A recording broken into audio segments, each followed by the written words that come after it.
your chess journey, the starting position in front of us is going to be very familiar to you. But how often do you think about the board without any pieces? When you take a look at a blank chessboard, what comes to mind for you?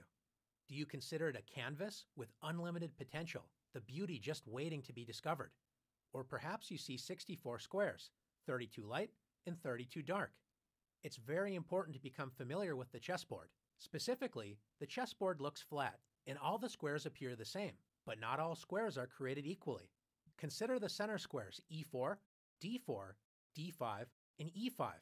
These squares are the chess mountain, the highest point on the chessboard. You want to make sure you have your fair share of the chess mountain, or inner center, and the best way to do that is planting flags, or pawns, in the center of the board. You're claiming E4 as your territory on the mountain. Black will often play E5, doing the same thing. The squares surrounding the chess mountain, or inner center, is what we call the outer center. You can consider the outer center as the chess hill, not as high as the chess mountain, but still elevated above all the other squares. When we think about developing our pieces, think about the chess mountain and hill, or inner center and outer center. We want to develop our forces to help control these critical squares. Now that we have a general idea of where we want to place our pieces, let's return White's pieces to the starting squares. Let's pretend for a moment that we can only move 2 pawns and the rest of our pieces only once. Where would you develop your forces? Thinking about the chess mountain, or inner center, we don't have to hesitate to play E4 and D4. Knights love to jump into the outer center and help control the key central squares with knight F3 and knight C3. Bishops love open diagonals, so bishop C4 and bishop F4 are natural squares for these pieces. Take a look at all of the squares these bishops control in enemy territory. Castling has a very important role in our development. For this exercise, let's consider castling as the king move. White's king wisely evacuates the center and now has 3 loyal pawns protecting it. Castling also allows us to bring our rook into the action, especially helping control the center, with a move like rook E1. Now we only have our queen and rook on A1 to move. White's queen can be well placed on E2 or D2. Let's move the queen to D2. Now White's rooks are connected, and White's queen backs up the dark squared bishop, supercharging that diagonal. Finally, we would complete our development with rook A to D1. Notice our 2 central pawns, knights, and bishops are all in the inner and outer center. White's major pieces, the queen and 2 rooks, help support the center, so in the future, White can start advancing pawns up the board. Of course, this is only a dream scenario, and our opponent certainly has something to say about this. So what does a position look like when both sides are following this strategy, activating their pieces and controlling these key squares? Let's take a look. This is a very typical opening position, and notice the balance of the forces. Both sides have pawns in the inner center, controlling their fair share of space. Both sides have castled their king to safety, and the knights and bishops are all controlling key squares in the center. With all this in mind, let's have some fun and see development in action. How important is it to develop our pieces to safe, active squares where they work together in harmony? When one side follows this advice and the other side ignores it, we'll soon find an answer.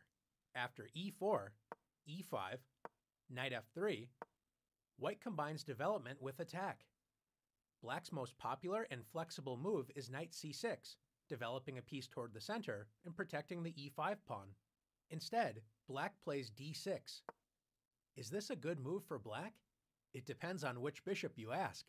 Black's light-squared bishop enjoys a newly opened diagonal, but Black's dark-squared bishop isn't exactly thrilled that it's blocked by its own pawn on D6 and cannot enter the action in the center. Although this move isn't bad, Black's dark-squared bishop will have to accept a more passive role than we would prefer. White's bishop on the king side has no such worries after bishop C4, where it controls key central squares and is pointing directly at Black's weak F7 pawn. Black decides to develop the knight on B8. What is the best square for this piece? If Black plays knight A6, when a knight moves to the edge of the board, a famous saying is, "A knight on the rim is dim." Black's knight only controls 4 squares, and none of them are squares in the inner center. Let's compare the last move with knight C6. Developing the knight toward the center with knight C6 is the best square for this piece. It controls both E5 and D4, key central squares and controls a total of 8 squares, twice as many as it controlled on the edge of the board. Black selected a third option and played knight d7. The knight only protects the e5 square in the center, so it's less active, and now Black's light-squared bishop cannot move. White continues to demonstrate positive development with knight c3. And once again, Black makes a passive knight move with knight e7. Instead of working together, Black's pieces are standing in each other's way. Notice that both of Black's bishops cannot move, which means the knights would have to move again in order to free the natural diagonals for the bishops, wasting more time. Time is not on Black's side, and White punishes Black's poor development immediately with knight g5. Notice how White's pieces are working together. The knight on g5 joins the light-squared bishop in attacking the weak f7 pawn.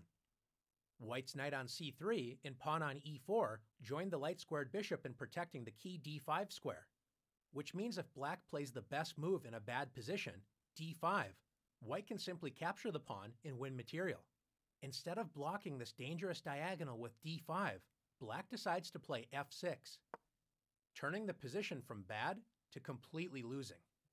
What would you play as White? You may notice that the queen on d8 is trapped, so you could actually win this piece with knight e6 or knight f7.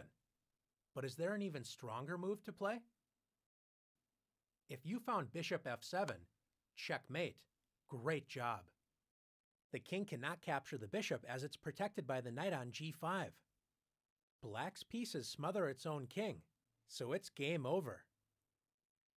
Now that you've learned the importance of developing your pieces rapidly toward key central squares and using your pieces to work together as a team, you're ready to show off your skills in the challenges.